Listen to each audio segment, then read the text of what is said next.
to my YouTube channel Excellent Economics. I am Sandeep Kumar and I am a PhD research scholar in University Department of Economics, Ranchi University. ये मेरा जो आज का जो lecture है या मेरा आज का जो वीडियो है वो स्पेशली 12th क्लास सीबीएसई के लिए है। जिन लोगों का बोर्ड्स एग्जाम है अभी आने वाला है मई में, उन लोगों के लिए मैंने ये अपना वीडियो बनाया है क्योंकि बहुत सारे स्टूडेंट्स का क्वेरीज है कि बहुत सारे स्टूडेंट अभी परेशान है कि सर हम लोग ऑनलाइन क्लासेस हुआ, हम लोग को समझ में नहीं आया।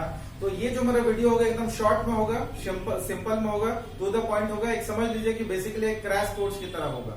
तो जिन लोगों का अगर लग रहा है कि छोटी छोटी चीजें हैं, अभी तक डाउट है और उस डाउट लेके आप लोगों को सीबीएसई बोर्ड में नहीं जाना है, मेरे ये जो वीडियो होगा, आप इस वीडियो को जितना भी वीडियो होगा आज होगा और इसके आने वाले 15-20 दिनों तक मैं सारा इसका जो सिलेबस आप लोग का मैक्रो इकोनॉमिक्स का है वो पूरा कंप्लीट करवाने का कोशिश करूंगा। और वो सारा जब आप वीडियो देख लीजिएगा तो आप कॉन्फिडेंट होकर आप जाइएगा सीबीएसई के बोर्ड्स में। और मेरा ये पूरा मानना है कि आप 90+ आराम से 100% स्कोर कर सकते हैं अगर बहुत ध्यान से, अगर मेहनत से अगर आप पढ़ाई कर रहे हैं। मेरा जो पढ़ाई हुआ चीजों को अगर आप ध्यान में रख रहे हैं 100 भी आ सकता है। तो आइए दोस्तों हम लोग शुरू करते हैं। पहला टॉपिक नेशनल इनकम, जिसको कि लोग देखते ही बहुत डरते हैं, बहुत ज्यादा परेशान होते हैं नेशनल इनकम पढ़ने के लिए।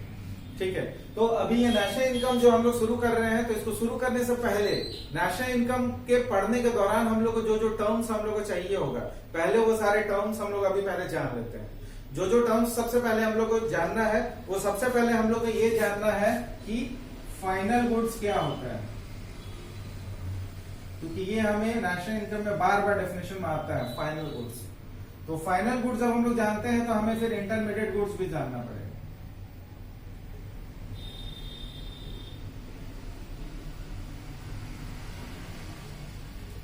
फाइनल गुड्स, इसका बुक में तो आप लोगों को बहुत अच्छा खासा डेफिनेशन है, ऑलरेडी मैं डेफिनेशन में नहीं जा रहा हूं।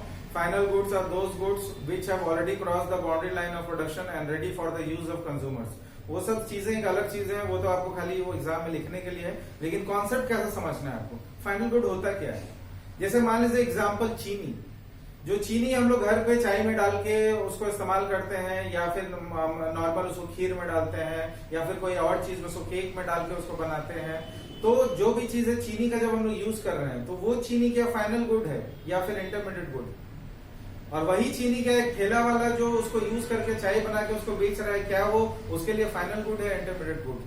अब जब चीनी हम लोग लेने जाते हैं मार्केट में, और चीनी जब हम लोग पॉलिथीन में पैक करके देते हैं या ऑलरेडी पहले से पैक रहता है, तो चीनी का पैकेट में तो कभी ये लिखा हुआ हम लोग नहीं देखें कि उसमें F लिखा है फाइनल गुड, कहीं I लिखा है इंटरमीडिएट गुड, वो तो कहीं नहीं लिखा रहता है।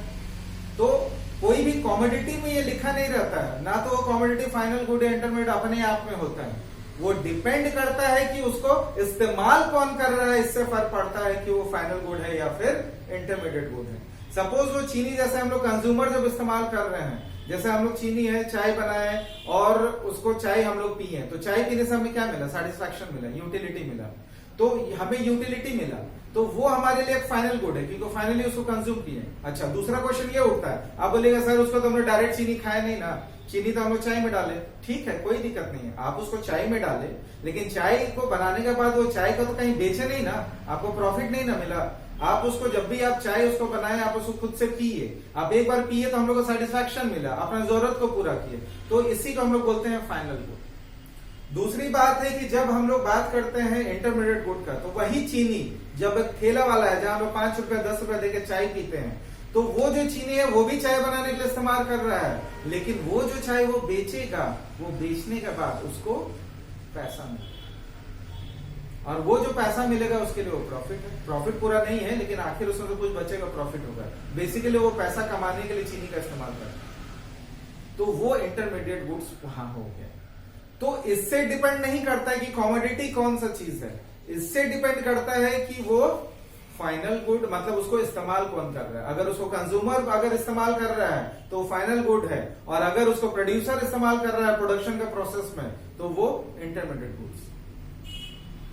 ठीक है, तो ये चीज हम लोग एक जान लिए फाइनल गुड क्या होता है, क्योंकि हमें फाइनल गुड और इंटरमीडिएट गुड्स का उतना यूज नहीं है, लेकिन नेशनल में हम लोग को फाइनल गुड ज्यादा सीखना है।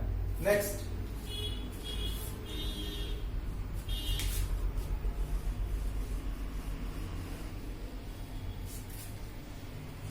अब हम लोग को ये जानना है कि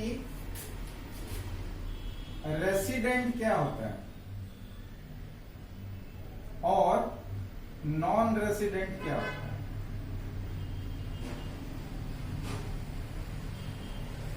अच्छा, रेसिडेंट और नॉन रेसिडेंट जानने के लिए हम लोग को जरूरत पड़ेगा फिर सिटीजन क्या होता है।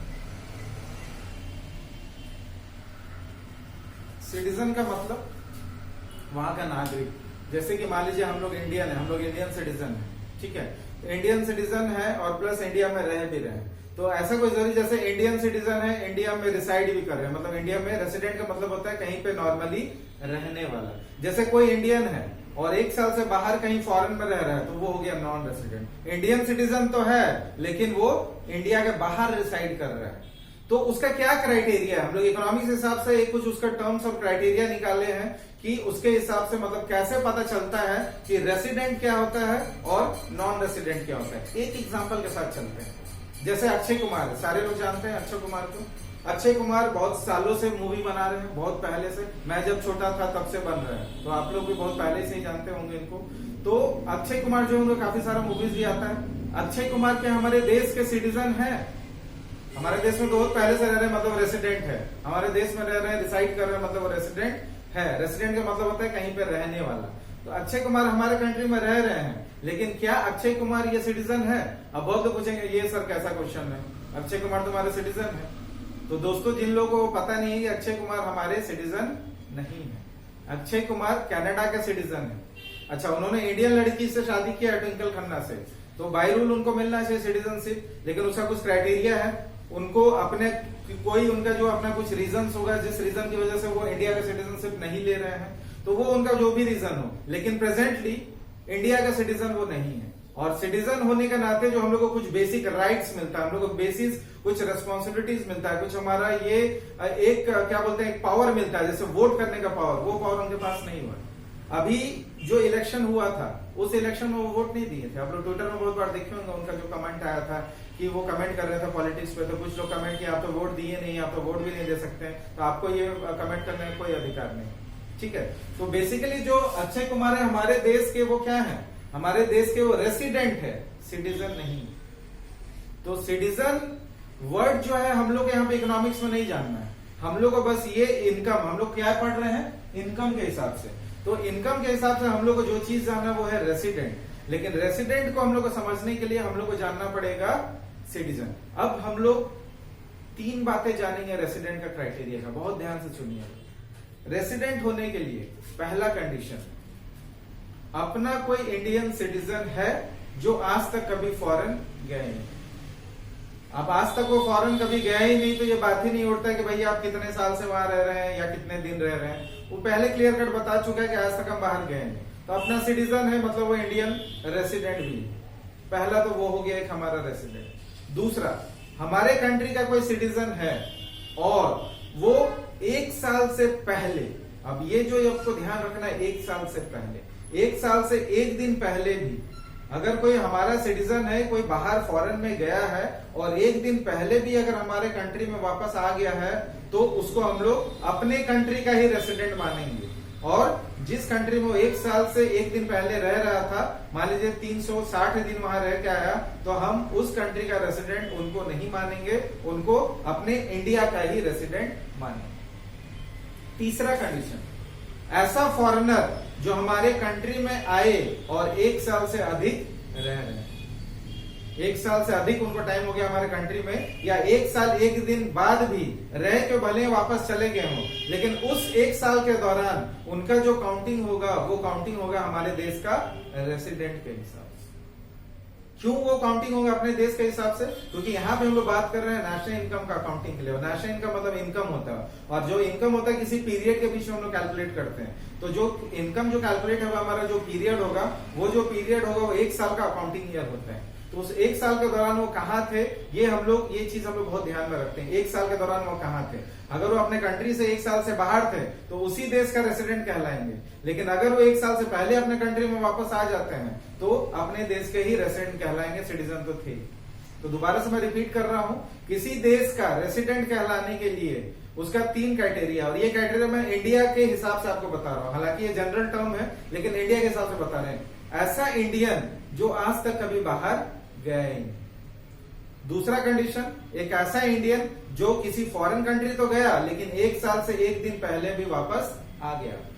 तीसरा कंडीशन, ऐसा फॉरेनर जो हमारे कंट्री में आकर 1 साल से ज्यादा रह रहा हो या रह के वापस चला गया हो, तो उस साल के लिए वो हमारे देश का ही रेसिडेंट कहलाए। अब जब हमें रेसिडेंट पता चल गया है, तब हम लोग क्या जानेंगे, नॉन रेसिडेंट क्या होता है। नॉन रेसिडेंट मतलब कि हमारे देश में वो नॉर्मल उसको नहीं, ये बोल देंगे कि हमारे देश का वो हमारे देश में नहीं रहेगा, किस साल के लिए, उस 1 साल के लिए। तो नॉन रेसिडेंट का 2 क्राइटेरिया होता है। पहला, ऐसा इंडियन जो फॉरेन गया हो और वहीं पे जाके रह रहा हो, तो हमारे इंडिया को नॉन रेसिडेंट कहलाएगा। और वहीं से एक टर्म आता है एनआरआई।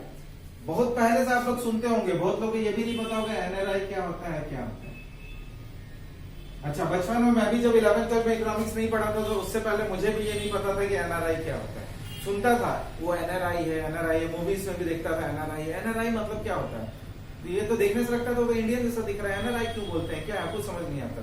एनआरआई का फुल फॉर्म होता है, अब आपको समझ में आ जाएगा। एन का मतलब होता है नॉन, आर का मतलब होता है रेसिडेंट, और आई का मतलब होता है इंडिया, और यहाँ पे बीच में एक चीज आ जाता है नॉन रेसिडेंट ऑफ इंडिया। तो अगर बोला जाता है वो एनआरआई है, मतलब एक ऐसा इंडियन जो हमारे इंडिया का सिटीजन तो है लेकिन वो किसी और कंट्री में 1 साल से ज्यादा रहे, तो उसीलिए उनको बोलते हैं नॉन रेसिडेंट ऑफ इंडिया।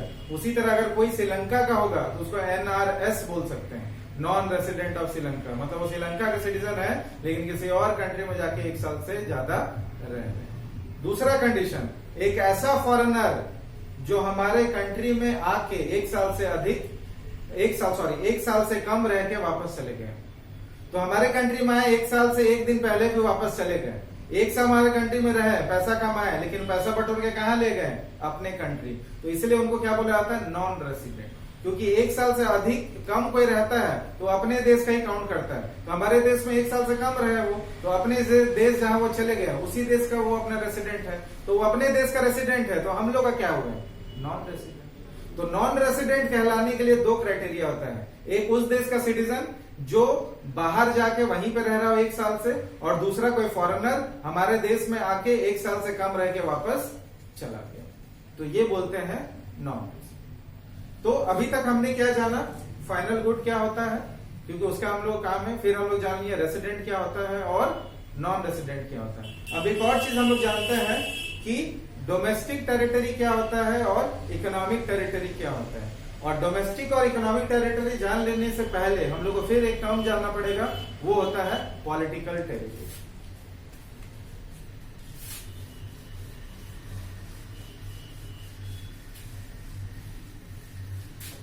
अच्छा, पॉलिटिकल टेरिटरी एक मैप के साथ हम लोग देखते हैं।